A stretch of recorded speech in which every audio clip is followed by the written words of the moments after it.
आती है। चलो होप सो सब सही रहा, इलाज हो गया, तो अभी हम कंटिन्यू करते हैं, है ना? अब इसके बाद है तो आज हम एक नया टॉपिक पढ़ने वाले हैं जिसका नाम है अर्थक्वेक। अर्थक्वेक यानी कि भूकंप। तो आज हम पहले भूकंप के बारे में जानेंगे। भूकंप को कंप्लीट करने के बाद हम वोल्केनो यानी ज्वालामुखी के बारे में जानेंगे और इसको कंप्लीट करने के बाद हम जानेंगे सुनामी के बारे में। इन चीजों को हम आज डिस्कस करेंगे, ठीक है? ओके, आगे बढ़ते हैं। अर्थक्वेक के बारे में जानते हैं। अच्छा, लास्ट क्लास के अंदर मैंने आप लोगों को डायस्ट्रोफिज्म के बारे में बता दिया था, यानी जियोमॉर्फिक प्रोसेस हमने कंप्लीट कर लिया था। कैटास्ट्रोफिक इवेंट्स, इन्हें आज हम डिस्कस करेंगे, ठीक है? इन्हें कैटास्ट्रोफिक इवेंट्स को हम डिस्कस करेंगे। चलो, ओके। तो natural geological catastrophic event, natural geological catastrophic event या फिर कैटास्ट्रोफिक इवेंट का मतलब होता क्या है ना? बैठ के बता दूं थोड़ा सा, क्या भागा दौड़ी में दुखने लग गया पाँव। हाँ, तो नेचुरल कैटास्ट्रोफिक इवेंट जो होते हैं बेटा, ये वो इवेंट्स होते हैं जो कि मेरी बात आप सुनो ध्यान से सुनो, है ना? और आप इमेजिन करो कि मैं क्या बोल रहा हूं और इन बातों का मतलब क्या है। कि कुछ ऐसे इवेंट्स जो अर्थ के इंटीरियर की प्रोसेस के चलते जन्म लेते हैं, और ये इवेंट्स ऐसे होते हैं जो हमारी अर्थ को नेगेटिवली इंपैक्ट करते हैं, अर्थ को नेगेटिवली इंपैक्ट करते हैं। कहने का मेरा मतलब ये कि कैटास्ट्रोफिक का मतलब क्या होता है? एकदम से, एब्रप्टली, है ना, प्रॉम्प्टली, जो एकदम से सडनली हमको देखने को मिल जाए, वो हो जाता है आपका कैटास्ट्रोफिक इवेंट। एक होता है डायस्ट्रोफिक इवेंट। अब डायस्ट्रोफिक इवेंट्स मैंने आपको समझाया था, तो क्या एक्सप्लेन किया था कि वो इवेंट जो एकदम धीरे धीरे हो, एकदम धीरे धीरे, जैसे कि पहाड़ का बनना, जैसे कि पठार का बनना, है ना, ये आपके क्या हो जाएंगे? Diastrophic event. बट कैटास्ट्रोफिक जो एकदम से हो।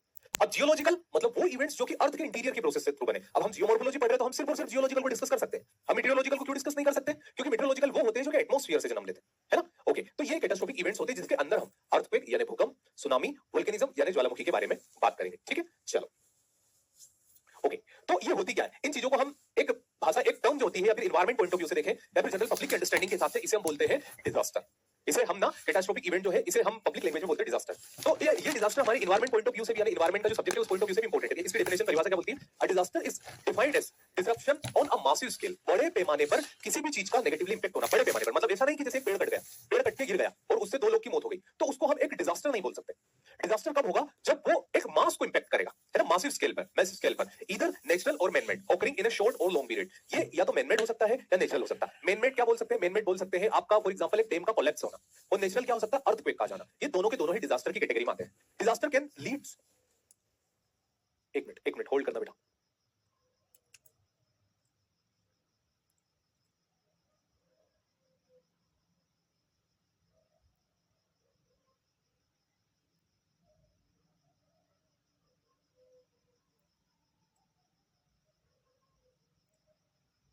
बेटा आप लोगों को विजिबल है ना सब कुछ? जो हमारे बेस मैनेजर मैम है वो बोल रहे कि आपकी क्लास शायद चल नहीं पा रही, आप लोगों को दिखाई दे रहा प्रॉपर्ली? बताओ।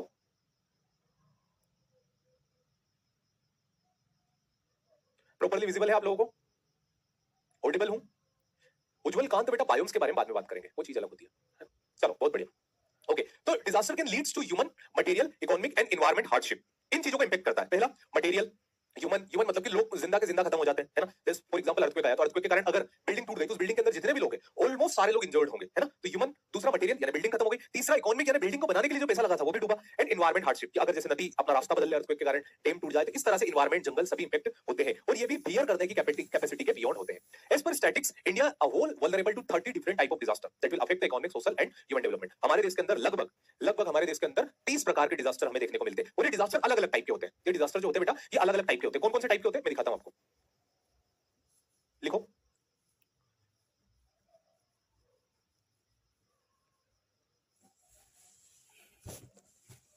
Geological geological disaster. अब जियोलॉजिकल डिजास्टर के अंदर आप लिखिए अर्थक्वेक, सुनामी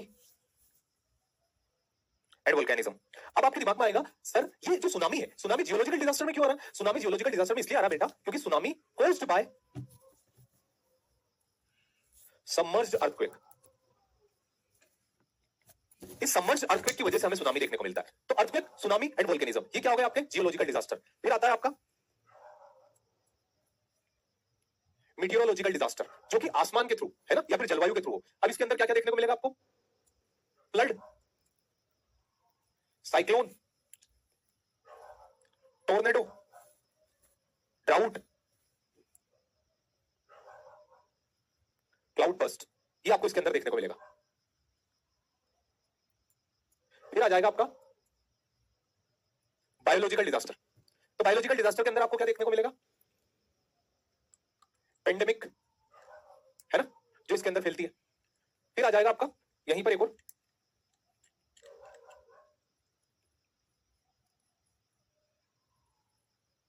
इंडस्ट्रियल डिजास्टर, जिसके अंदर हमको क्या देखने को मिलता है, इंडस्ट्रियल डिजास्टर समझ रहे हो ना, जैसे कि भोपाल गैस त्रासदी है ना, गैस ट्रेजेडी जो हो जाती है, या फिर इंडस्ट्रियल बम्बार्डिंग, ये सब इसी के अंदर आएगा, है ना। हाँ, तो इंडिया में टोर्नेडो नहीं आते बेटा, मैं आप सिर्फ इंडिया की बात नहीं कर रहा हूं आपसे, मैं बात कर रहा हूं आपसे डिजास्टर की, ये होते क्या है ना। भोपाल गैस ट्रेजेडी इसके अंदर हो जाएगा, इसके अंदर आपका चेरनोबिल आ जाएगा, ये केस स्टडी है सब, इसके अंदर आपका फुकुशिमा आ जाएगा। फुकुशिमा सर, जब डाइवर्जेंट होता है और रिफ्ट वैली बनती है तो उस टाइम अर्थ से लावा क्यों नहीं निकलता है? Very good, nice question. इसलिए नहीं निकलता बेटा, दो मिनट रुकना, बताता हूं। सारे के सारे क्लियर है। पहला आपका geological disaster, meteorological and biological industrial catastrophic event also known as sudden event, बिल्कुल सही sir. One last wild fire, वो भी बेटा डिजास्टर के अंदर आता है, बिल्कुल। उज्जवल कांड, ये आ जाते हैं आपके मेन मेड, जो मेन मेड होते हैं ना, उसके अंदर इंडस्ट्रियल भी आ जाता है, वाइल्ड फायर, ये सब उसके अंदर आ जाते हैं। डिजास्टर का मीनिंग समझ में आया? आपदा, और कौन कौन सी आपदा होती है? जियोलॉजिकल, मेटेरोलॉजिकल, बायोलॉजिकल, इंडस्ट्रियल, ठीक। Getting my point sir. Indore में जो बारिश हुई है आजकल, वो माउठा रेनफॉल है। हाँ बिल्कुल बेटा, इसको महावत बोलते हैं, माउठा बोलते हैं, इसको रिट्रीटिंग मानसून भी बोलते हैं, है ना। जब मानसून लौटता है ना, उसकी वजह से हल्के फुल्के शावर इंडिया में देखने को मिलते हैं हमें। टेक्टोनिज्म का मतलब होता है प्लेट्स का पास आना और दूर जाना sir. Atom bomb attack during world war second भी बायोलॉजिकल डिजास्टर के अंदर ही आएगा, बायोलॉजिकल मैन मेड डिजास्टर के अंदर, ठीक है बेटा। आपका किसका डाउट था? रिफ्ट वैली, उसको थोड़ा सा डायग्राम से समझना पड़ेगा, उसको ऐसे देख लेना। देखो ये धरती है, ठीक है। अब इस धरती की ये पहली लेयर है क्रस्ट, क्या कौन सी लेयर है? क्रस्ट। अब मैंने क्रस्ट को क्या कर लिया, जूम जूम करके मैंने क्रस्ट को बनाया, तो दिल ही तो है, दिल ही तो है। ये कौन सी क्रस्ट है आपकी? Oceanic crust. ये कौन सी क्रस्ट है आपकी? Continental crust. कॉन्टिनेंटल क्रस्ट को मैंने क्या बताया था? It is thicker and oceanic crust is thinner. अब इसके नीचे क्या है आपका? मेंटल, जिसके अंदर क्या भरा हुआ है? मैग्मा। को क्या है आपका? मेंटल। अब आप देखो, यहां से जो लावा निकल के आता है ना, उसको बहुत लंबा डिस्टेंस ट्रेवल करना पड़ता है। वही उसके कंपेयर में जो लावा ओशन के बेड के पास आता है, उसको काफी कम डिस्टेंस ट्रेवल करना पड़ता है। इसलिए मिड ओशन की इससे लावा बाहर आ जाता है डाइवर्जेंट प्लेट पर, और कॉन्टिनेंटल की जगह पर लावा बाहर नहीं आ पाता, सिर्फ वोल्केनोस आता है। Getting my point? बहुत आसानी से आप समझ गए होंगे दोनों की थिकनेस को जानते हुए। समझ में आ गया सर? अभी न्यूज में आया है, दो दोस्तों ने पत्थर डाल के वोल्केनो को एक्टिव कर दिया। कौन सा पेपर पढ़ते हो बेटा? कौन सी न्यूज पढ़ते हो आप? गजब की न्यूज आती है आपके पास, मैंने सुनी नहीं शायद, इसलिए बोल रहा हूं सर। दिल ही तो है, आगे भी गाओ। अरे वो मूवी सुनी आपने, the sky is pink? Farhan Akhtar और प्रियंका चोपड़ा, उसका एक गाना था। अभी मैं आ रहा था तो एक बारिश हो रही थी, एक जगह में चाय पी रहा था, तो वहां बज रहा था, बोले दिल ही तो है। वाह यार, वो अच्छा भी लग रहा था। मतलब अरिजीत सिंह जब गाता है, आप तो जानते हो, नंगिन सरगम पड़ा सर, ये रील में था। चलो, आग लगना भी डिजास्टर आता है क्या? बिल्कुल खुशी डिजास्टर आता है, अगर वो बहुत ज्यादा लोगों को इंपेक्ट कर दे तो, ठीक है। चलो, अब जब इस प्रकार के डिजास्टर हमें देश के अंदर देखने को मिलते हैं, तो इनसे हमें कौन बचाता है? ठीक है, इस तरह के डिजास्टर से हमें कौन बचाता है? देखो, आपने इसको पॉलिटी में पढ़ा होगा पहले, या फिर अभी प्रोफेसर ने पढ़ाया होगा। डिजास्टर मैनेजमेंट एक्ट, अधिनियम, इसको बोला जाता है आपका आपदा प्रबंधन अधिनियम सन 2005। एक अधिनियम हमारे देश के अंदर लेकर के आया गया था, जिसको बोला जाता है डिजास्टर मैनेजमेंट एक्ट। ये जो डिजास्टर मैनेजमेंट एक्ट है, ये डिजास्टर मैनेजमेंट एक्ट काम करता है आपके रिस्पॉन्स पर, रिहेबिलिटेशन पर और रेस्क्यू पर, कि आपको डिजास्टर को रिस्पॉन्स किया जाए, फटाक से लोगों को रेस्क्यू किया जाए और उनको रिहेबिलिटेट किया जाए। ट्रिपल आर से याद रखता था मैं, जिस हिसाब से बताया जाता था कि आपको किस तरह से डिजास्टर आने पर लोगों को समझाना है ना। तो इसके तहत एक अथॉरिटी बनाई गई थी, जिस अथॉरिटी का नाम है national disaster management authority, which is headed by, that authority is headed by prime minister of our country, ठीक। अब ये एक अथॉरिटी बनाई गई थी जो कि सेंट्रल लेवल पर आने वाले या फिर ब्रॉड कैटेगरी में आने वाले डिजास्टर को मैनेज करती थी। वही वो वाली जो कि आपको स्टेट लेवल पर मैनेज करती थी, उसके लिए बनाई गई थी स्टेट डिजास्टर मैनेजमेंट अथॉरिटी। क्या बनाई गई थी? State disaster management authority, and which is headed by chief minister of hour of the respected state, है ना। अब ये जो नेशनल डिजास्टर मैनेजमेंट अथॉरिटी थी, इनके अंडर एक फोर्स बनाई गई थी, जो कि फोर्स इसके ऊपर काम करती है, and that is your NDRF, जिसका फुल फॉर्म होता है नेशनल डिजास्टर रिस्पॉन्स फोर्स। इतना समझ में आया? इसमें डाउट आ रहा है क्या किसी को? जल्दी बताओ।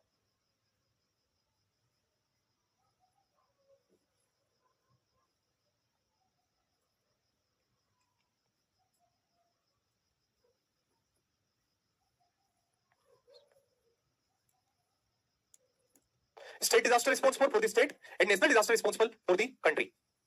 ये बनाई गई थी डिजास्टर को ट्रीट करने के लिए जो देश के अंदर आता है। Getting my point?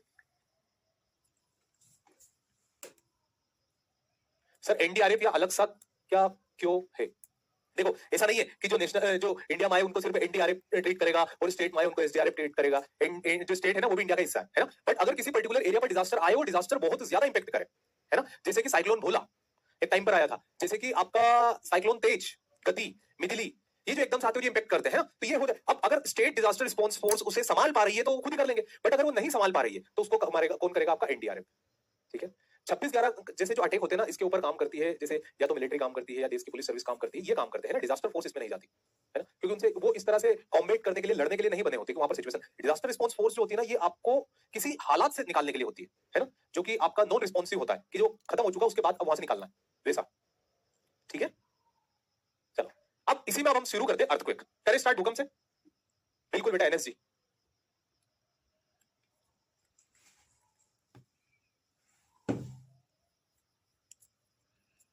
करें स्टार्ट। चलो, तो अर्थक्वेक होता क्या है?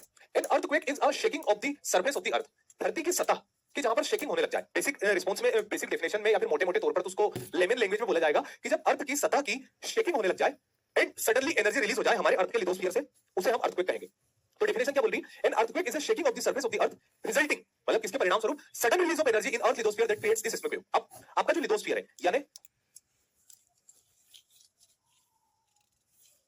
है ना, इस लिथोस्फीयर में सडनली एकदम से एनर्जी का रिलीज हो और उस रिलीज होने के कारण आपकी अर्थ की जो सरफेस है वो वाइब्रेशन करने लगे। वो क्या करने लगे? वाइब्रेशन करने लगे, वो शेक होने लगे। किसकी वजह से? ट्रेमर्स की। किसकी वजह से? ट्रेमर्स, जो कि भूकंप से जनरेट होते हैं। जब अर्थक्वेक आता है तो ट्रेमर्स, ट्रेमर्स का मतलब होता है झटके, जो एकदम बैक टू बैक आते रहते हैं जब अर्थक्वेक आता है। तो इन ट्रेमर्स की वजह से जो एनर्जी रिलीज होती है उसे हम सिस्मिक वेव बोलते हैं। उसे हम क्या बोलते हैं? Seismic wave. और इसकी वजह से क्या होता है? अर्थ वाइब्रेशन करने लगती है। जब अर्थ के इंटीरियर प्रोसेस के कारण सडनली एनर्जी रिलीज होती है, उस एनर्जी के रिलीज हो जाने के कारण हमारी अर्थ शेक करने लगती है। और जब अर्थ शेक करने लगती है तो शेक करने की वजह से, जब अर्थ ऐसे शेक करने लगती है तो उसकी वजह से क्या होता है? Buildings, road structure, light pole, ये सब कुछ टूट के गिरने लग जाते हैं, है ना, ये वाला। तो आपकी क्रस्ट और अपर मेंटल इससे मिलकर के बना होता है लिथोस्फीयर। डेफिनेशन समझ में आई बेटा? अर्थक्वेक की डेफिनेशन नॉर्मल।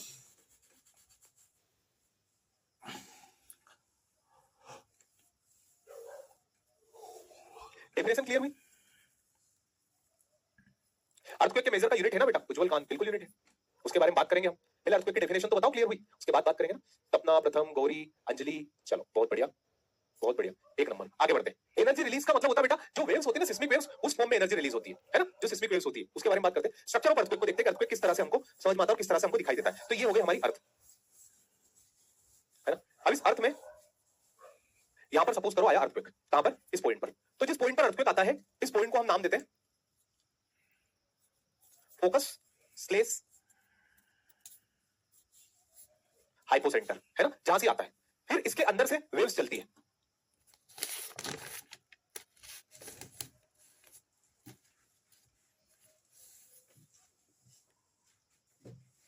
वेव्स चलती है इसके अंदर से, ठीक है। और जो वेव अंदर चलती है, इन वेव्स को हम बोलते हैं आपका, नोट करते चलो बेटा,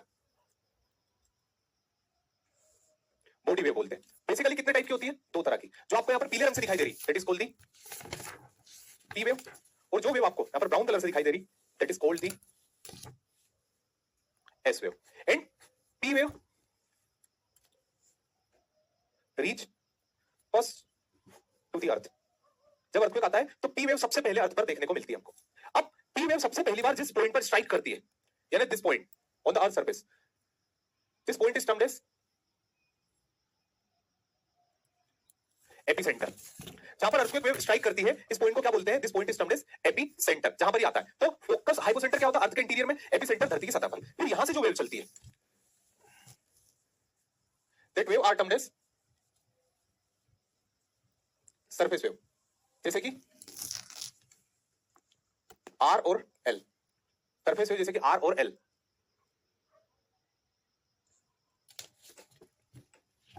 समझ में आया इतना? क्लियर हुआ?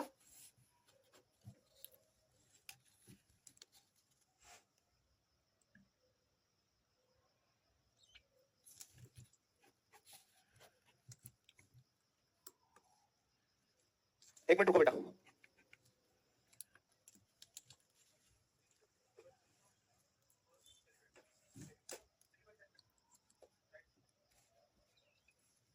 अब आपको बैंकिंग वाला दिखाई नहीं देगा, डोंट वरी, ठीक है। तो ये हमारी सरफेस वेव हो गई, क्लियर है? चलो बढ़िया बढ़िया। ओके, तो ये इस तरह का अर्थक्वेक का स्ट्रक्चर बनता है कि अर्थ के इंटीरियर में जो पॉइंट आता है focus and hypocentre, this point is termed as hidden point.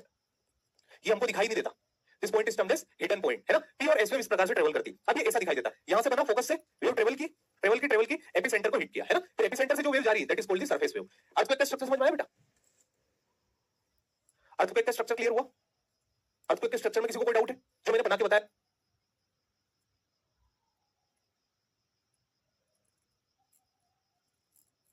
Amit, Amit बेटा आप पूछ रहे हो कि फोकस और एपिसेंटर में क्या डिफरेंस है? बेटा जो फोकस है ना, फोकस अर्थ के इनसाइड है, इनसाइड जो आपको दिखाई नहीं दे रहा, this is the hidden point. और ये वो है जो धरती की सतह पर पाया जाता है, जहां पर हम चलते फिरते हैं। सो एपिसेंटर धरती की सतह पर और फोकस हिडन पॉइंट, ठीक है? चलो बढ़िया, आगे बढ़ते हैं, वेव्स को डिस्कस करते हैं। These are the four important waves of earthquake. Body wave, fault क्या है? फॉल्ट वो जगह बेटा जब भूकंप आ जाता है, जैसे रोड और ये टूट जाते हैं ना, जहां दरारें चल जाती है, उस पॉइंट को फॉल्ट लाइन बोलते हैं, है ना? उसे हम फॉल्ट लाइन या फॉल्ट स्कार्प बोलते हैं, जहां पर कि आपको डाइवर्जेंट देखने को मिले, जहां पर आपको डाइवर्जेंट का, जहां पर आपको डिस्ट्रक्शन देखने को मिले, वो हो जाएगा आपका फॉल्ट स्कार्प। क्लियर हुआ? Is that clear?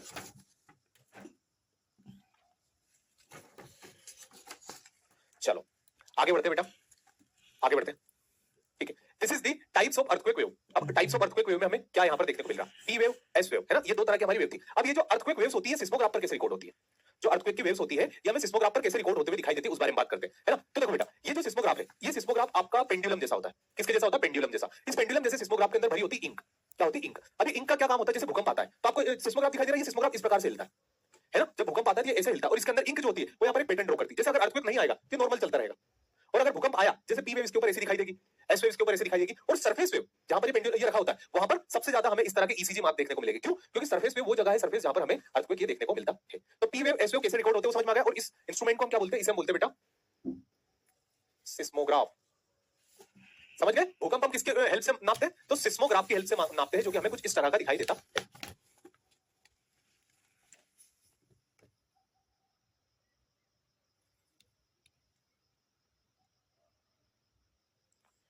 क्लियर हुआ बेटा?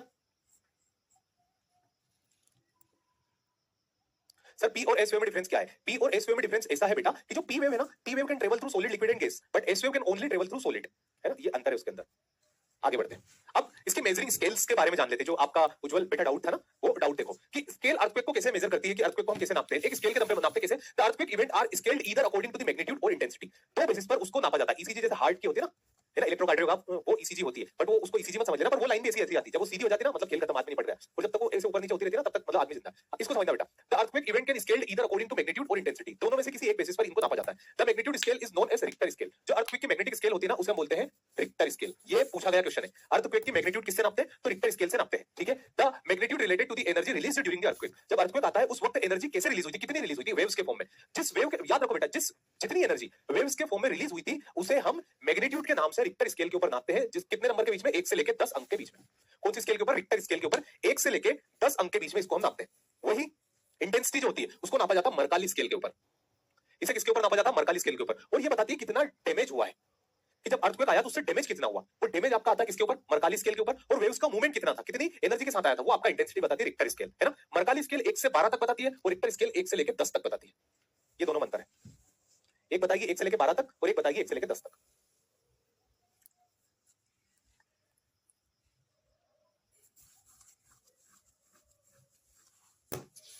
क्लियर हुआ बेटा? सेंटर कैसे निकलता है, मतलब समझा नहीं बेटा?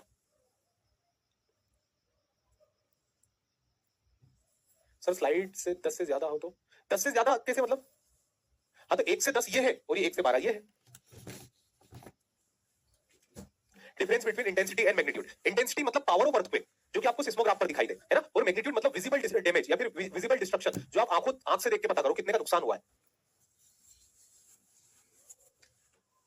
डिफरेंट वेव कैसे? ये बेटा सिस्मोग्राफ के ऊपर रिकॉग्नाइज होती है, इनकी वेव्स की कैरेक्टरिस्टिक होती है जो सिस्मोग्राफी के अंदर होती है, पूरी सेपरेट स्टडी होती है इन चीजों की। बेटा मैग्नीट्यूड आपका शुभांकर, एक एक्चुअल डेटा तो मुझे नहीं पता, बट आपको 99 मैग्नीट्यूड तक देखने को मिलता है अर्थक्वेक। नहीं हो सकता बेटा लक्ष्मी, एक फुल डिस्ट्रक्शन की वैल्यू हमने 12 रख रखी, वहां तक भी नहीं जा पाता, ठीक है? चलो अब आता है earthquake based on the depth of focus. Focus यानी आपका हाइपोसेंटर। हाइपोसेंटर हमारा कितनी डेप्थ तक बना हुआ है। क्या होता है, एक बार हमारा हाइपोसेंटर जो है, अगर हमारा हाइपोसेंटर नॉर्मली जो हमको दिखाई देता है वो अगर कितने किलोमीटर का है, 1 से 70 किलोमीटर क्रस्ट के अंदर अगर आपका हाइपोसेंटर है, इट मींस आपने जो भूकंप देखा that will be the shallow focused earthquake. जो अर्थक्वेक हमें 1 से 70 किलोमीटर डीप मिलता है दैट इज टर्म्ड एज बेटा शैलो फोकस्ड अर्थक्वेक। वो अर्थक्वेक जो 70 से 300 किलोमीटर तक दिखाई देता है उसे हम बोलते हैं इंटरमीडिएट फोकस्ड अर्थक्वेक, है ना। और जो 300 से 700 किलोमीटर गहरा होता है मेंटल में उसे हम बोलते हैं डीप फोकस्ड अर्थक्वेक। उसे हम क्या बोलते हैं? Deep focused earthquake. Shallow, intermediate and deep focused earthquake. बेटा सोहेल इसको सर्च करके देख लो। इतना समझ में आया? Earthquake based on focus. ये अर्थ की क्रस्ट है, अगर यहां पर आया तो हो जाएगा आपका कौन सा? Shallow focused. यहां पर आया तो मीडियम या इंटरमीडिएट, और यहां पर आया तो डीप फोकस्ड। नेपाल में इतना ज्यादा अर्थक्वेक इसलिए आता है बेटा क्योंकि नेपाल जो है हिमालय के पास है, कन्वर्जेंट प्लेट बाउंड्री पर है। ठीक है, अर्थक्वेक समझ में आ गया बेटा? चलो आगे बात करते हैं कि अर्थक्वेक किस कारण से होते हैं, कौन कौन से ऐसे कारण होते हैं जिनकी वजह से भूकंप देखने को मिलते हैं, है ना। तो पहला होता है वोल्केनिक एक्टिविटी, ज्वालामुखी के कारण भूकंप देखने को मिलते हैं। दूसरा टेक्टोनिक्स यानी प्लेट्स के मूवमेंट के कारण भूकंप देखने को मिलते हैं। एक इलास्टिक रिबाउंड, एक एक्सप्लेनेशन था, इसके कारण अर्थक्वेक देखने को मिलता है। और कुछ एंथ्रोपोजेनिक फैक्टर, इसके कारण भी हमें अर्थक्वेक देखने को मिलती है। ठीक है, अब एक एक करके इन सभी को डिस्कस करते हैं, है ना। सबसे पहला आपका वोल्केनिक एक्टिविटी, कि वोल्केनिक एक्टिविटी की वजह से किस प्रकार से हमें अर्थक्वेक देखने को मिलते हैं। तो earthquake are produced by vibration. याद रखना, earthquake are produced by the vibration generated by the movement of magma and other fluid within the volcano. क्या होता है देखो,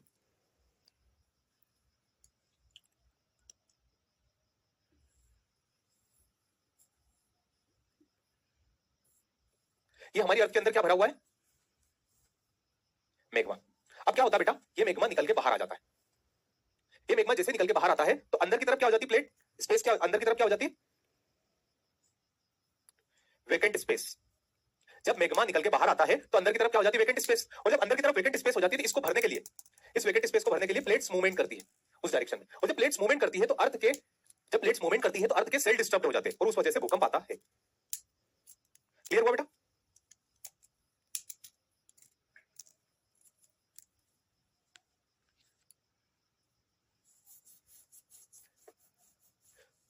कितना क्लियर हुआ? सर ट्रांसवर्स वेव क्या होती है? एस वेव में, एस वेव को ही ट्रांसवर्स वेव बोलते हैं, जो ऐसे ऐसे ट्रेवल करती है, नीचे ऊपर नीचे, ये ट्रांसवर्स वेव्स है। और लॉन्गिट्यूडनल ऐसे ट्रेवल करती है, टच करके वाइब्रेशन, पुश वेव उनको बोलते हैं।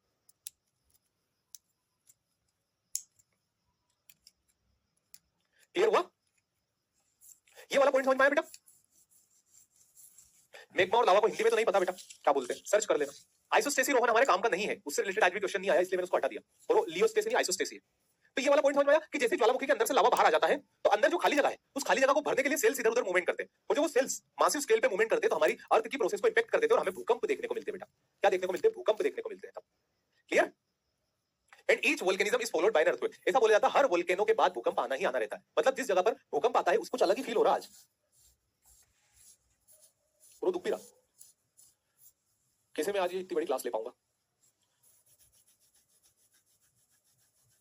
जहां अर्थक्वेक आया होगा वहां का सेंटर कैसे निकलता है, क्या होता है जब भूकंप आता है ना, तो भूकंप आने पर सिस्मोग्राफ वेव्स बताता है कि कहां कहां से आए। फिर जो भूकंप आता है ना, उस भूकंप का पूरा मैग्नीट्यूड निकाला जाता है, पूरा उस जगह का निकाला जाता है मैग्नीट्यूड, उस जगह की निकाली जाती है इंटेंसिटी, और सारी चीजों को एक पॉइंट पर लाकर के स्टॉप किया जाता है कि कहां से ये बना होगा। फिर एक मतलब जिसको बोलते हैं ना, मोटे मोटे तौर पर एक पॉइंट निकाला जाता है जिसको हम एपिसेंटर नाम देते हैं।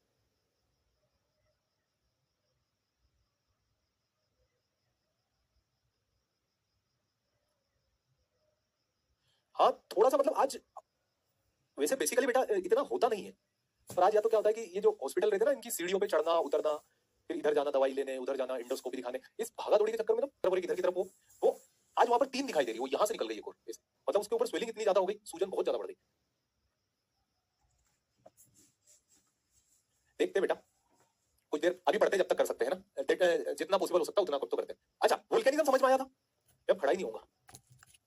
हाँ बेटा बॉम्बे हॉस्पिटल ही गया। ठीक है, टेक्टोनिज्म में क्या होता है? अच्छा आपको कोई इशू तो नहीं है ना अगर मैं बैठ के पढ़ाऊं तो? पक्का ना?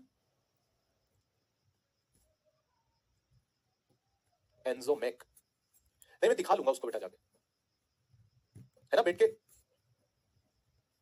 चलो ठीक है, ऐसे ही बैठ के पढ़ते आराम से करते हैं बेटा, कंटिन्यू करते हैं, क्योंकि ना फिर हमारे पास मतलब मैं नहीं चाहता बिल्कुल भी कि हमारा 1 मिनट कुछ भी वक्त जाया जाए, है ना। अपन करते हैं जैसा जितना हो सकता है। टेक्टोनिज्म में क्या होता है कि मैंने आपको प्लेट टेक्टोनिक्स बताए थे। टेक्टोनिक्स में क्या बताया था कि प्लेट्स पास आती है, प्लेट्स दूर जाती है, प्लेट एक दूसरे से स्लाइड पास होती है, ये मैंने आपको बताया था। तो जब प्लेट एक दूसरे के पास आती है उसे हम कन्वर्जेंट बोलते हैं, जब दूर जाती है उसे डाइवर्जेंट बोलते हैं, और जब ऐसे मूव करती है तो उसे हम ट्रांसफॉर्म बोलते हैं। जहां जहां प्लेट की बेटा बाउंड्री होगी, जहां जहां प्लेट की क्या होगी? बाउंड्री, उस बाउंड्री के पास, जहां जहां प्लेट की बाउंड्री होगी उस बाउंड्री के पास हमें क्या देखने को मिलता है? भूकंप देखने को मिलेंगे। जैसे कि मैंने आपको बताया, ध्यान से सुनना, ध्यान सुनना। आप मिड ओशनिक रीजन जो होते हैं ना, जैसे अटलांटिक ओशन के अंदर बीचों बीच में मिड ओशनिक रीजन, वहां पर हमें भूकंप देखने को मिलते हैं। जहां इंडियन प्लेट यूरेशियन प्लेट से कोलाइड हुई हिमालय के पास, वहां हमें बहुत सारे भूकंप देखने को मिलते हैं। और जहां प्लेट एक दूसरे से स्लाइड पास होती है वहां भी हमें अर्थक्वेक देखने को मिलते हैं। तो टेक्टोनिज्म आपको क्या याद रखना, वोल्केनो के अलावा टेक्टोनिज्म अर्थक्वेक का बहुत बड़ा कारण है। फिर आता है आपका एक्सप्लेन हाउ एनर्जी मतलब elastic and rebound theory. Explain how energy मतलब elastic and rebound theory. Elastic and rebound theory हमें कैसे बताती है कि भूकंप कैसा आया, है ना। इलास्टिक एंड रिबाउंड थ्योरी कैसे एक्सप्लेन करती है, इस पॉइंट को समझना। क्या होता है बेटा कि हमारी जो अर्थ है ना, अर्थ स्ट्रेच्ड है, ऐसे खिंची हुई है। जो अर्थ है हमारी वो क्या है, एकदम ऐसे स्ट्रेच्ड है, खिंची हुई है, जैसे कि पीछे रबर है। अब कहीं से इसके अंदर अगर क्रैक आ जाते तो आपने बचपन में देखा होगा कि हम एकदम रबर को चट चट करके मारते थे, अभी भी मारते होंगे आप लोग, तो आपको देख के लगता है मुझे कि आप लोग अभी भी रबर खींच के चट करके हाथ पे लगते थे, पीठ पे मारते थे। ऐसे हमारी अर्थ खिंची हुई है, बट जहां से टूट जाती है ना रबर, तो एकदम से वो पास आती है। एकदम से क्या होती है, रिपीट होती है, पास आती है। और जब वो एकदम से पास आती है ना, उस वक्त एनर्जी रिलीज होती है, और उस एनर्जी के कारण अर्थक्वेक आता है ना। तो एनर्जी इस रबर के अंदर स्टोर्ड है हमारी अर्थ के अंदर, और जैसे वो टूटती है तो एकदम से वो पास आती है, और जब वो पास आती है ना तो हमें भूकंप देखने को मिलता है। जब वो पास आती है तब हमें भूकंप देखने को मिलता है। क्लियर हुआ बेटा? Getting my point?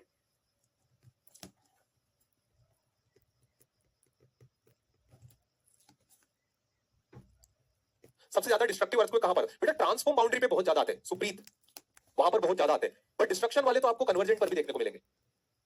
और डिस्ट्रक्शन कैसा होता है, देखो डिस्ट्रक्शन बाउंड्री पर डिपेंड नहीं करता, डिस्ट्रक्शन डिपेंड करता है कि वहां पर सेटलमेंट कैसा है। जैसे कि किसी जगह पर बहुत 12 अपना क्या बोलते हैं 9 मैग्नीट्यूड का अर्थक्वेक आया, पर अगर वहां लोग ही नहीं रहते, वो रेगिस्तान के अंदर आया तो उसका क्या डिस्ट्रक्शन। वहीं किसी जगह अर्थक्वेक 6 का आ गया पर वहां पर करोड़ों लोग रहते थे, तो उसका डिस्ट्रक्शन बढ़ जाएगा। तो डिस्ट्रक्शन ना मैग्नीट्यूड से नापा जाता है, इंटेंसिटी पे नहीं नापा जाता कि कितना उसने ओरिजिनली किया है ना। लक्ष्मी मिश्रा इसको सर्च कर लेंगे बेटा अपन एक बार, ठीक है। आइए अगला पॉइंट नेक्स्ट आ जाएगा आपका एंथ्रोपोजेनिक फैक्टर। अब एंथ्रोपोजेनिक फैक्टर कैसे होते हैं, जैसे बेटा हमने डैम बना दिए है ना, अब डैम के पीछे क्या पानी इकट्ठा हो जाता है, वो पानी धरती के ऊपर प्रेशर क्रिएट करता है और धरती के अंदर के सेल्स को एक्टिव कर देता है, और जैसे वो सेल्स एक्टिव होते हैं तो कहीं ना कहीं हमें भूकंप देखने को मिलता है। आप समझो ना, जब डैम बन जाता है नदी के ऊपर तो नदी का पानी इकट्ठा होता रहता है, डैम उस पानी को तो पूरा जाने नहीं देता। जब वो पानी इकट्ठा होता रहता है तो उस इकट्ठे होने के कारण हमें पीछे की तरफ अर्थक्वेक देखने को मिल सकते हैं। जैसे कि सातारा के अंदर आया था अर्थक्वेक, सातारा जो है वहां पर कोयना रिवर के ऊपर एक भूकंप इसी टाइप का देखने को मिला था। एक तो ये पॉइंट हो गया। दूसरा आपका न्यूक्लियर रिएक्शन। अब न्यूक्लियर जो रिएक्टर होता है, न्यूक्लियर रिएक्टर में क्या होता है कि जब एकदम से हम बम फोड़ देते हैं या फिर न्यूक्लियर बम का टेस्ट करते हैं, तो जैसे वो बम फूटता है तो उस पूरे इलाके को झंझोर देता है या फिर वहां पर एक प्रकार की वाइब्रेशन क्रिएट कर देता है, उस वजह से भी भूकंप देखने को मिलता है।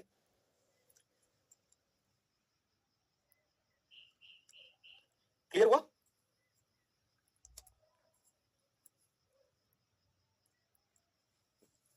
हाँ, नेपाल में खूब अर्थक्वेक आते बेटा। ये स्ट्रेच किस रीजन से होती है बेटा? पूरी अर्थ खिंची हुई है एक दूसरे से, मतलब के अंदर फंसी होती है इस तरह की चीजें, और सब खिंची हुई है पूरी अर्थ। डैम वाला रिपीट कर दो, डैम वाले में ऐसा देखो, इसको ऐसे देखो बेटा, रिवर जा रही है ना, इसके ऊपर हमने क्या बना लिया, डैम। अब क्या हुआ, रिवर का पानी पीछे की तरफ इकट्ठा होने लग गया, इतना पानी यहाँ पर इकट्ठा हो गया। अगर ये डैम नहीं होता तो क्या होता, अगर ये डैम नहीं होता तो इस प्रकार से नदी आगे बहती रहती ये से, अगर डैम नहीं होता, पर डैम था तो पानी पीछे इकट्ठा हो गया। अभी जो पानी पीछे की तरफ इकट्ठा हो गया, ये प्रेशर लगाता धरती के ऊपर। जब डैम नहीं था तो खाली जगह थी, पानी चला जाता था, कोई प्रेशर नहीं। अब यहाँ पर हाइड्रोलिक प्रेशर लगता है नीचे की तरफ, और वो प्रेशर के कारण धरती के अंदर की शांत चीजें शांत हो जाती है, एक तरह का वहां पर डिस्टर्बेंस क्रिएट हो जाता है, और उसके चलते हमें भूकंप देखने को मिलता है। निखिल मौर्य बेटा, ये आर्टिफिशियल के अंदर ही आता है, एंथ्रोपोजेनिक मतलब आर्टिफिशियल, ये हमें आर्टिफिशियल ही देखने को मिलता है। समझ में आया? हाँ, हिमालय की वजह से नेपाल में अर्थक्वेक आती है, ये भी एक रीजन है।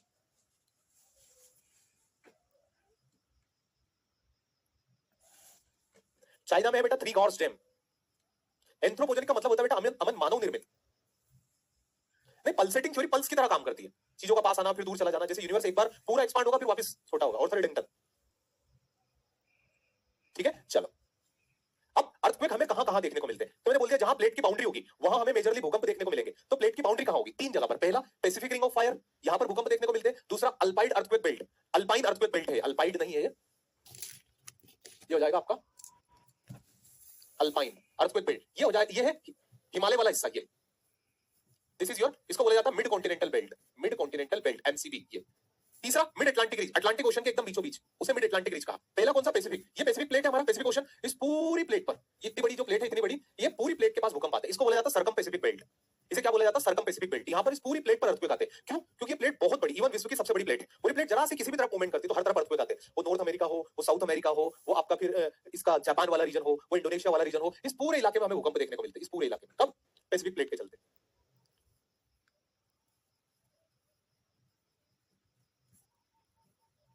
फोल्डिंग एंड फोल्डिंग बेटा, ये तो लैंडफॉर्म है ना, टाइप्स ऑफ। निखिल मौर्य, ये समझ में आया बेटा, Pacific ring of fire Pacific ocean के सराउंड में है ना। दूसरा आपका मिड क्या बोलते हैं, मिड कॉन्टिनेंटल बेल्ट यानी हिमालय वाला हिस्सा। फिर आपका तीसरा mid Atlantic region, Atlantic ocean वाला रिश्ता। ये तीनों पॉइंट समझ में आए जहां पर भूकंप सबसे ज्यादा आते हैं सभी को बेटा। एनीवन जिसको ये पॉइंट समझ में नहीं आए, तीनों पॉइंट।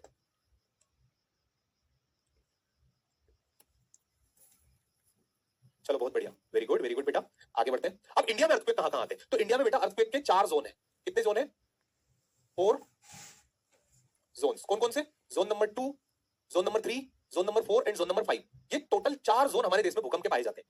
जो बेटा अटलांटिक रीज, फिर से बताऊं क्या?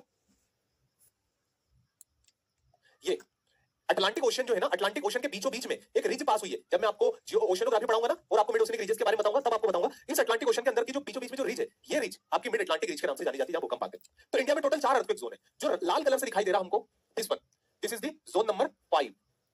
जो आपको ब्राउन कलर से दिखाई दे रहा, दिस इज जोन नंबर 4। जो आपको येलो कलर से दिखाई दे रहा, दैट इज जोन नंबर 3। और जो आपको ब्लू कलर से दिखाई दे रहा, दैट इज जोन नंबर 2। ये 4 इलाके हैं। अब आप देख लो आप कौन से जोन के अंदर आते हो। अपने राज्य को देखो और अपने राज्य में देखो कौन सा रंग है। इतना तो पता है ना आपका स्टेट कौन सा है? पता है सर हमको, ठीक है, फिर तो अच्छी बात है ये।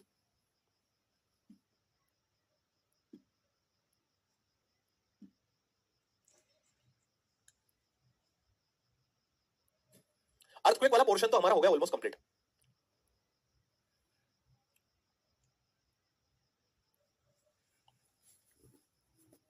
क्लियर हुआ? चलो अब इफेक्ट ऑफ अर्थक्वेक। अर्थक्वेक से किस तरह के इफेक्ट हमें देखने को मिलते हैं बेटा, है ना? किस तरह से अर्थक्वेक डिस्टर्बेंस क्रिएट करते हैं। तो जोन्स का मतलब होता है बेटा इलाका।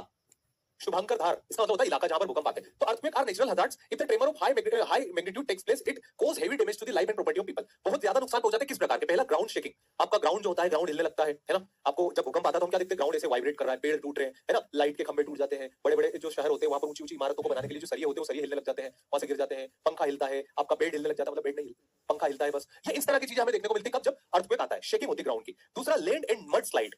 क्या होता है? जमीन और मड स्लाइड हमें देखने को मिलती है कब? जब भूकंप आता है। लैंड स्लाइड देखने को मिलती है, बड़ा सा लैंड का टुकड़ा टूट के नीचे गिर जाता है, मड जो होती है वो स्लाइड कर जाती है। फायर्स, जब बिजली के खंभे आपस में टकराते हैं, फोल्ट मारते हैं तो आग लग जाती है जब भूकंप आता है। एवेलांचेस, एवेलांचेस मतलब बर्फ के बड़ी बड़ी चट्टानें, बहुत बड़ी बड़ी चट्टानें बर्फ की टूट के नीचे की तरफ गिरने लगती है कब? जब भूकंप आता है। एवेलांचेस के अंदर आ गया। तो ग्राउंड डिस्प्लेसमेंट। ग्राउंड डिस्प्लेसमेंट क्या होता है कि जो आपका ग्राउंड होता है वो डिस्प्लेस हो जाता है, जो ओरिजिनल उसका पाथ होता है ना वो हिल जाता है पूरा। तो ग्राउंड डिस्प्लेसमेंट हमें देखने को मिलता है। Flood from the DIMMs. DIMMs टूट जाते हैं जब भूकंप आता है। तो डेम जो होता है ना, डेम अलग अलग होते हैं, buttress dam, arch dam, gravity dam. ये डेम टूट जाते हैं जब भूकंप आता है ऐसे हिल के। जब टूट जाते हैं तो भूकंप के जो बाढ़ का पानी किसी भी एरिया में घुसने लगता है। उसके बाद आपको क्या देखने को मिलता है? Structural collapse. बड़ी बिल्डिंग्स, इमारत, बिजनेस पार्क, हॉस्पिटल, इस तरह के स्ट्रक्चर जो होते हैं कोलैप्स हो जाते हैं। और सुनामी आती है जब भूकंप आता है ना। भूकंप का रिजल्ट क्या होता है? सुनामी देखने को मिलती है हमें जब भूकंप आता है ना। तो भूकंप ऐसा बोला जाता है अर्थक्वेक अगर समुद्र में आया और समुद्र के पास आया तो उससे भूकंप सुनामी हमें देखने को मिलती है। इतने समझ में आए? हर्षवर्धन, इस बारे में तो नहीं पता यार बेटा मुझे, इस मिशन के बारे में। एक मिनट रुको यार, मेरे को देखने दो।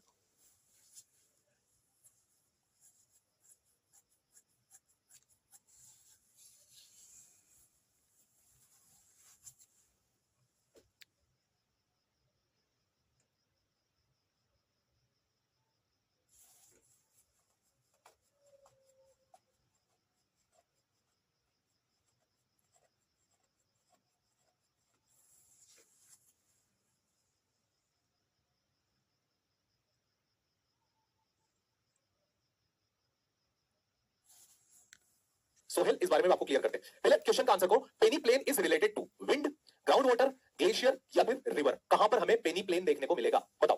पेनी प्लेन इज रिलेटेड टू, इसका आंसर बताओ। पेनी प्लेन किस चीज से? सर एवेलांच बता दीजिए प्लीज। एवेलांच का मतलब क्या होता है शिवांश? बर्फ का बड़ा सा टुकड़ा, बहुत बड़ा, जब वो टूट के गिरता है ना तो उसकी वजह से क्या होता है कि जो नॉर्मल बर्फ होती है ना वो धंसने लगती है ना? और उसके आसपास कोई सेटलमेंट होता है ना तो खराब होने लगता है। पेनी प्लेन का गलत, बिल्कुल सही, कोशिश से आंसर दे रहे हो, एकदम सही। पूनम आप लोग आंसर करो, 2 मिनट दो मुझे।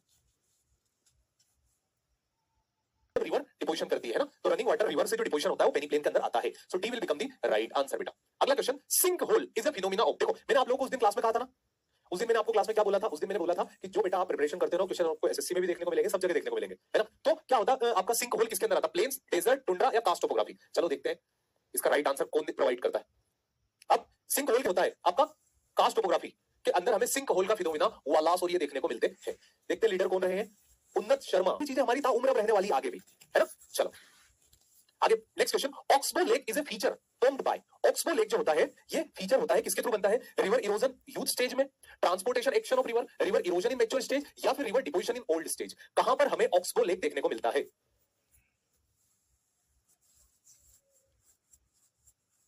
बस करो उन्नत, बस करो, आपस में लड़ रहे हो, बोल रहे हो मुझसे स्मार्ट नहीं दिखते, वो उनको जवाब दे रहे। ओके ठीक है बेटा, इधर देखो, आप तो आप स्मार्ट हो और विकास आप भी स्मार्ट हो, ठीक है? River erosion in mature stage, how? No, oxbow lake erosion का एग्जांपल है डिपोजिशन का?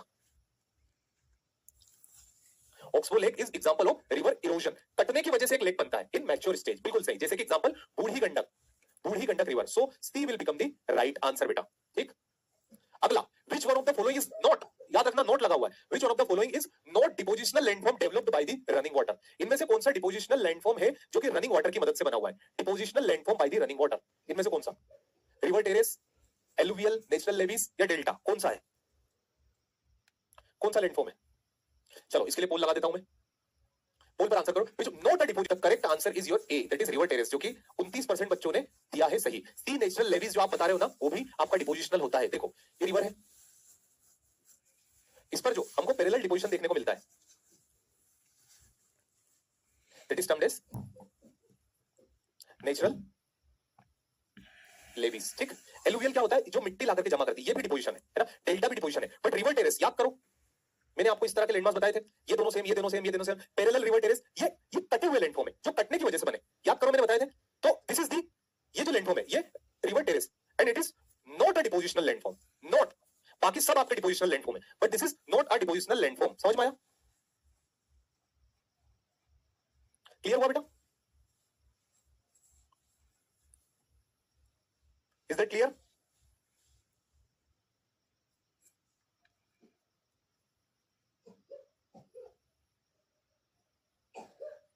ओके, अभी मतलब गलत कर दिया वो तो ठीक है, बट समझ में आ गया। अब इसको इसमें देखना एक मिनट के लिए, किसने करेक्ट आंसर दिया, प्रथम पांडे जी है ना, ये तो मुझे भी नहीं आता, क्या है the formation of mid oceanic ridge is a typical example of the, हां याद आ गया, ऐसा हो जाता ना, अपने को नहीं समझ में आए। A formation of mid-oceanic ridge is a typical example of process, जो मिड ओशनिक रीज है वो किस तरह के प्रोसेस, और वहां पर किस तरह की प्रोसेस देखने को मिलती है, वहां पर कन्वर्जेंट होता है, वहां पर डाइवर्जेंट होता है, शियर होता है, या फिर सी फ्लोर की स्प्रेडिंग होती है, बताओ कहां पर मिड ओशनिक रीज पर क्या होता है, convergent, divergent, sea floor spreading, या क्या होता है, 1 2 2 3 2 4 या फिर 1 3? बेटा अगर आपने इसका सही जवाब दिया, it means you are eligible for combined defence services and you are in geography, आपने सही से पढ़ा, मतलब मैंने जो पढ़ाया आपने उसको एक तजुर्बे के साथ जाना, अगर आप इसका सही आंसर देते हो तो ठीक है। देखते हैं, बहुत प्यारा क्वेश्चन है, बहुत अच्छे से घुमा के पूछा है इसमें, कॉन्सेप्चुअली चीज आपसे पूछी, अब देखते हैं आप लोग इसका क्या जवाब देते हैं। Yes, and the correct answer is 2 and 4. C is the right answer. Oh, I can't believe 72% बच्चों ने, 72% बच्चों ने सही आंसर दिया। Very, very good बेटा, very good to every one of you. मतलब बहुत प्यारा क्वेश्चन था। उस क्वेश्चन में उन्होंने मिड अटलांटिक रीज पूछा था, आप लोगों ने ये देख लिया अटलांटिक रीज है, मतलब वो होगी सी फ्लोर स्प्रेडिंग, और जहां सी फ्लोर स्प्रेडिंग होता है वो होता है डाइवर्जेंस, इतना तो ठीक है। आपने इन दोनों को एलिमिनेशन यहां पर एक परफेक्ट वे में पुट किया, वेरी गुड, मतलब हेड्स ऑफ, आप लोगों ने एक एनर्जी ला दी मेरे अंदर की, मैं जिनको पढ़ा रहा हूं, मतलब अच्छे लोगों को पढ़ा रहा हूं, स्मार्ट स्टूडेंट्स हैं जिनको बता रहा हूं, वेरी गुड वेरी गुड। चलो लेट्स सी दी लीडर्स। उन्नत शर्मा, आपसे तभी बात हो गई बेटा, विजय यादव से बात करते हैं। वर्ल्ड का लार्जेस्ट डेल्टा है आपका Sundarban delta, which is formed by the Ganga and Brahmaputra river, इनसे मिलकर के आपका सुंदरवन डेल्टा बना हुआ है। अगला, which one of the following is not a chemical weathering, बताओ, ऑक्सीडेशन, हाइड्रोलिसिस, फ्रीजिंग और कार्बोनाइजेशन, इनमें से कौन सी आपकी केमिकल वेदरिंग नहीं है, कोई एक है जो फिजिकल वेदरिंग है, तो वो कौन सी है जो फिजिकल वेदरिंग है इनमें से?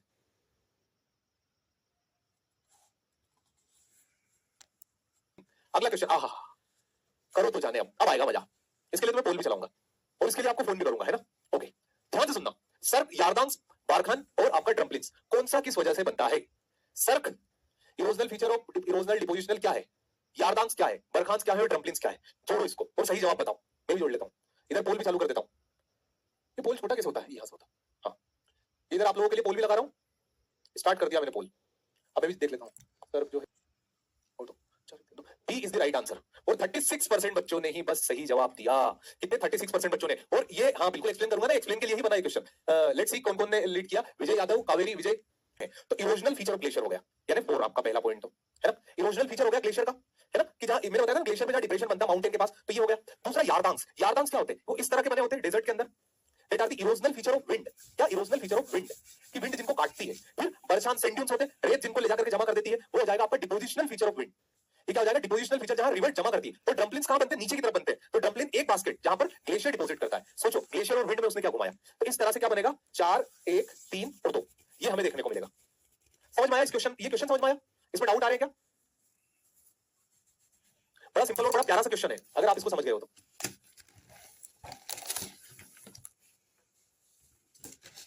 क्लियर हुआ बेटा? अब आ गया, सभी को आ गया। देखो इन सब आपको ये याद रखना पड़ेगा, ये टी और ई, इरोजन और डिपोजिशन एक ही एजेंट करता है, आप समझो उस चीज को कि जो इरोजन करता है वही डिपोजिशन करता है। अब अगर आप पुराना लेक्चर देखोगे ना तो आप यारदांस को देखना, yardangs are the erosional agent, but deposition का मतलब क्या होता है? जमा होना। डिपोजिशन का मतलब क्या होता है? जमा होना। डिपोजिशन मतलब, तो विंड डिपॉजिट किसको करते हैं? रेत को। यहाँ पर रेत क्या? बरछांस। याद करो लास्ट लेक्चर में बरछांस मैंने बताया था, ट्रम्पलिन्स के बारे में मैंने बताया था, जो ग्लेशियर डिपॉजिट करता है आउटमोस्ट प्लेन के बाद, है ना। यारदांस कटता है यानी इरोजन में आ जाएगा, सर कटता है यानी इरोजन में आ जाएगा, है ना। तो इस तरह के क्वेश्चन ये यूपीएससी का क्वेश्चन है, सीएससी सिविल सर्विस एग्जामिनेशन का। कितना प्यारा क्वेश्चन है, घुमा के पूछा एकदम। मैंने भी आपसे पूछा और कर दिया। Which one of the following is not a igneous rock? India का क्वेश्चन है। आप ऐसे क्वेश्चन को यूं ही चुटकी मार कर दोगे, क्या आंसर होगा? नीस। कोई भी बता देगा। Gneiss marble are example of metamorphic rock, बाकी gabbro basalt granite are example of sedimentary rock, are example of igneous rock, but gneiss is an example of metamorphic rock. ठीक है, चलो अगला क्वेश्चन। ये यूपीपीसीएस का है, मेंस एग्जाम का, 2016 का, आपके स्टेट में हुआ होगा। On earth originally there was only one huge landmass which is known as, धरती पर एकमात्र लैंडमास था, उस लैंडमास का नाम क्या था? पेंथालासा, पेंजिया, लोरेशिया या गोंडवाना? अरे सर ऐसे क्वेश्चन को तो हम मूली टमाटर की तरह काट देंगे, गाजर मूली की तरह।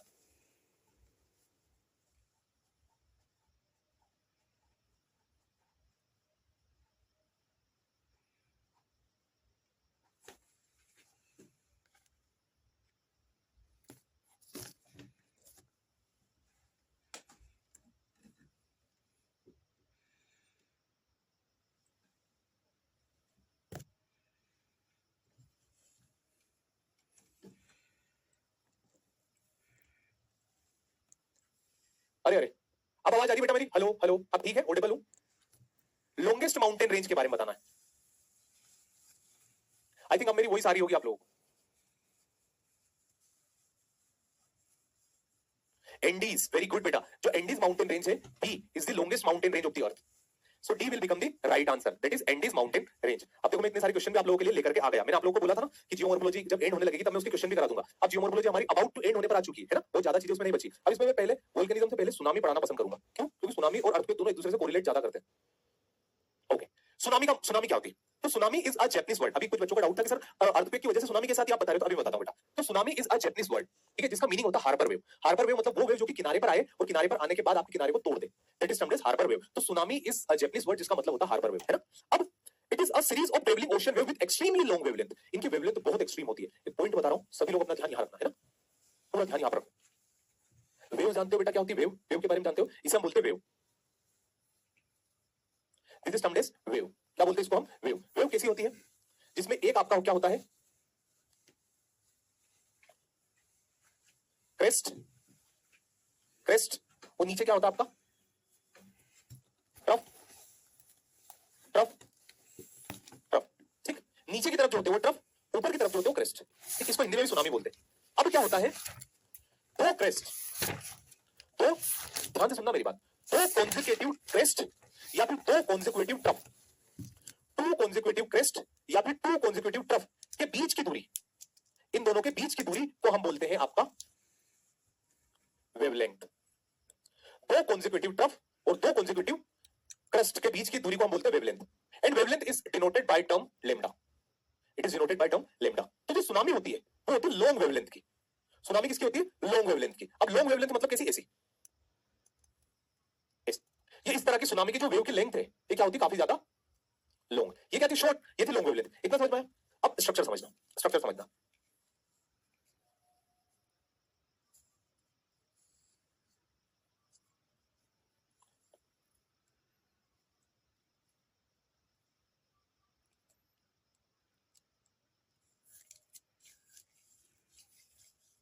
ये समंदर है आपका, ध्यान से पूरा बेटा, ये समंदर है आपका, और ये क्या है आपकी? यहां पर सी बीचेस। क्या है आपकी? Sea beaches. समझ रहे हो? ये क्या है आपका? समंदर। अब क्या होता है, कहानी समझना। यहां पर क्या होता है कि बेटा समुद्र के अंदर यहां पर सुनामी आई, तो सुनामी ऐसे ट्रेवल करती है ना, लॉन्ग वेवलेंथ। ये आपका यू ट्रेवल करके आ रही है, ट्रेवल करके आ रही सुनामी। जब ये ट्रेवल करती है ना, तो समुद्र का ये वाला हिस्सा, इसे हम बोलते हैं कॉन्टिनेंटल शेल्फ, कॉन्टिनेंटल शेल्फ। और ये वाला जो गहरा है इसे क्या बोलते हैं? Continental slope. तो कॉन्टिनेंटल स्लोप तक तो सही चलती है, पर कॉन्टिनेंटल शेल्फ पर जब वो ऐसे जाती है ना, यूं करके यूं, तो नीचे जमीन पर टकरा जाती है। यहां पर अब जैसे वो नीचे टकराती है तो अपनी हाइट को ऊपर की तरफ बढ़ा लेती है। गेटिंग माय पॉइंट और नॉट?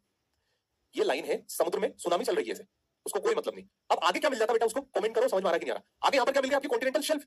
अब जैसे ये सुनामी की लहर यहां आगे जाकर के कॉन्टिनेंटल शेल्फ से टकराती थी, हाइट गेन कर लेती, क्योंकि नीचे नहीं जा पा रही। देखो किसी चीज को ऐसे चलना है, ऐसे चलना है ना, ये एक लाइन है। अगर कोई सी चीज ऐसे चल रही है समुद्र के अंदर, है ना, ऐसे मूवमेंट कर रही है, ठीक। अब जैसे उसको पता चला कि यहां पर मैं नीचे नहीं जा सकती, तो नीचे ना जा पाएगी तो क्या कर लेगी? हाइट ऊपर की तरफ बढ़ा लेगी। हमेशा ऐसे चलती है, ऐसे चलती है, बट उसने क्या देखा, मैं नीचे नहीं जा पाई, तो नीचे नहीं जा पाएगी, जैसे टकराएगी तो अपनी हाइट को इधर ऊपर बढ़ा लेगी। और इस तरह से सुनामी देखने को आती है। टाइड्स अलग चीज होती है बेटा, टाइड्स में मत जाओ भी, वो अलग ही चीज है ना, वो ऐसा कुछ नहीं है। सुनामी ऐसे आपकी तरफ आएगी, है ना, कहने का मतलब समुद्र में पहले वो ट्रेवल करेगी, वो ऐसे ट्रेवल करेगी जैसे ये जा रही है, ये जा रही है ना, बट जैसे वो यहाँ टकराई और उसने देखा यार मैं नीचे तो जा नहीं सकती, जमीन आ गई, तो अपनी हाइट ऊपर की तरफ बढ़ा लेगी और फिर कई फुट ऊंची लहर आपकी तरफ पड़ेगी। समझ लो, this is the way how tsunami come. अब होता क्या है, अब होता क्या है यहाँ पर तो हमने देख लिया, extremely low wave generated disturbance associated primarily with earthquake. हम जानते हैं अर्थक्वेक की वजह से जो डिस्टर्बेंस आता है, उस डिस्टर्बेंस की वजह से हमें क्या देखने को मिलती है, सुनामी देखने को मिलती है। ठीक है, अब ये होती कैसे, क्या आती कैसे, देखना बेटा। ये समुद्र का वो पॉइंट है जहां भूकंप आया, यहाँ पे है ही नहीं पॉइंट, चलो मैं इसके थ्रू बताता हूं।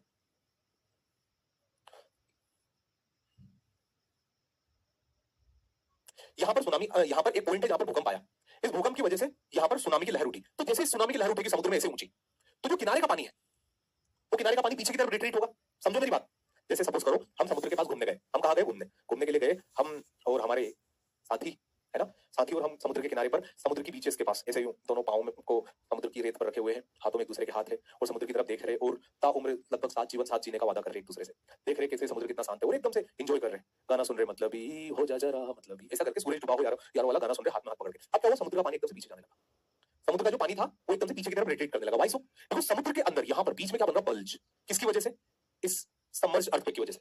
अब सबमर्ज अर्थक्वेक की वजह से यहाँ पर जैसे बल्ज बना, ठीक है, जैसे बल्ज बना, अब बल्ज बनने की वजह से पानी बीच में पीछे आ तो गया। अब इस पानी की काइनेटिक एनर्जी के कारण जैसे एकदम से रिलीज हुआ, जैसे एकदम से रिलीज हुआ, ये तेजी से दौड़ा आपकी तरफ, ये तेजी से गया आपकी तरफ, है ना, धीरे आना था यार, ये तेजी से आपकी तरफ आया, वो जब तेजी से आपकी तरफ आया तो आपका साथ, हाथों में हाथ, वो समुद्र की लहर, सब कुछ खत्म। जब 100 फुट ऊंची लहर आपकी तरफ आएगी और आपकी तरफ आने के बाद आप सभी को, जो भी समुद्र के किनारे बैठे सभी को उड़ा देगी, वहां से पूरा खत्म कर देगी, इसे कहेंगे हम सुनामी। तो जब भी सुनामी आने का सबसे पहला संकेत, अगर आप समुद्र के पास में हो and what you are imagining, देखिए समुद्र का पानी पीछे जा रहा है। अब जब समुद्र का पानी पीछे जा रहा है तो आप क्या करें, वहां पर बिल्कुल वक्त जाया ना करें और भाग जाएं, वरना अगर समुद्र का पानी लौट के आया तो क्या हो जाएगा, मोए मोए। ठीक है, अब इसको हम एनिमेशन की मदद से जानते हैं। आओ इसको एनिमेशन की मदद से जानते हैं। यार सभी लोग अपने पॉपकॉर्न निकाल लो, लाइट बंद कर देता हूं, फिर समझ में आएगा। एक बार में क्लियर होना चाहिए सुनामी आज, और इंपॉर्टेंट टॉपिक भी है।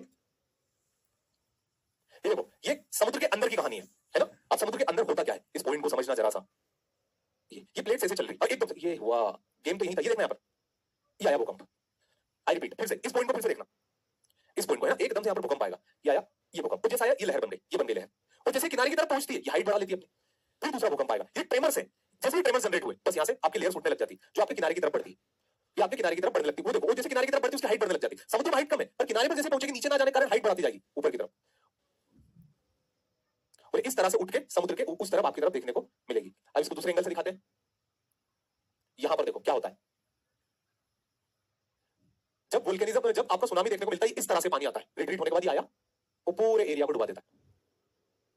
This is called the tsunami. समझ में आया बेटा, एक बार में क्लियर हुआ। धरती के अंदर, हाँ, ओशन के अंदर, आपका ओशन के इनसाइड का जो पार्ट है ना, उस इनसाइड वाले पार्ट पर आता भूकंप यहां पर, और ये भूकंप ट्रेमर जनरेट करता, पानी को डिस्टर्ब करता, और डिस्टर्ब वाटर बढ़ता है किसकी तरफ, आपके ओशन की तरफ, है ना, आपके लैंड की तरफ। तो जब वो आता है तो इट कॉज सुनामी। वैसे इसके आने का सबसे प्राइमरी रीजन क्या है, आपका अर्थक्वेक, है ना, सुनामी का सबसे पहला। दूसरा सबमरीन लैंडस्लाइड, कि समुद्र के अंदर एक बड़ी सी चट्टान टूट के गिर जाए, उसकी वजह से भी समुद्र का शांत पानी अशांत हो जाता है और फिर इससे सुनामी आ जाती है। फिर सबमरीन वोल्केनिक इरप्शन, समुद्र के अंदर एकदम से ज्वालामुखी फूट जाए तो फूटी हुई ज्वालामुखी पूरे पानी को उठा देती है और वो पानी तेजी से हर दिशा की तरफ फैलता है, वो भी सुनामी लेकर आता है। एंड लार्ज मेटेरोइड इम्पैक्ट, जब तेजी से मेटेरोइड्स का इम्पैक्ट होता है, ये इस तरह के पत्थर जब समुद्र के ऊपर जब गिरते हैं तो समुद्र के पानी को तहस नहस कर देते हैं, और जब समुद्र का पानी पूरा एकदम से हिल जाता है उस वक्त हमें सुनामी देखने को मिलती है। समझ में आया, सुनामी जैसा बड़ा कॉन्सेप्ट क्लियर हुआ कि यहां पर जब भूकंप आएगा तब ये वेव्स यहां उठेगी और ये वेव्स जब किनारे की तरफ बढ़ेगी तो अपनी हाइट गेन कर लेगी, तो जैसे ही हाइट गेन करेगी it will cause tsunami. Tides खुशी अलग चीज होती है, वो ओशियनोग्राफी का पार्ट है, वो एक एस्ट्रोनॉमिकल फिनोमिना है। टाइड्स, टाइड्स जो है वो एक एस्ट्रोनॉमिकल फिनोमिना है जो कि मून और सन के अट्रैक्शन की वजह से होता है, जिसको हम आगे देखेंगे। सबमरीन वोल्केनिक इरप्शन का मतलब होता है बेटा वो वोल्केनो जो समुद्र के अंदर आए। देवेंद्र, जैसे लैंड के ऊपर वोल्केनो होगी तो उसे वोल्केनो बोलेंगे, लैंड के ऊपर अर्थक्वेक होगा तो उसे अर्थक्वेक बोलेंगे, बट जो अर्थक्वेक और सुनामी जमीन के अंदर मतलब पानी के अंदर होगी उसे सबमर्ज बोलेंगे या फिर सबमरीन, डूबी हुई। समझ में आया सभी को, चलो बहुत बढ़िया। अब ये वाला तो हमने देख लिया कॉजेज है वो। अब इसके कॉन्सिक्वेंसेस क्या होते हैं? The consequences arises from the loss of life of a fisherman to unknown damage of corals, reef, flora and fauna.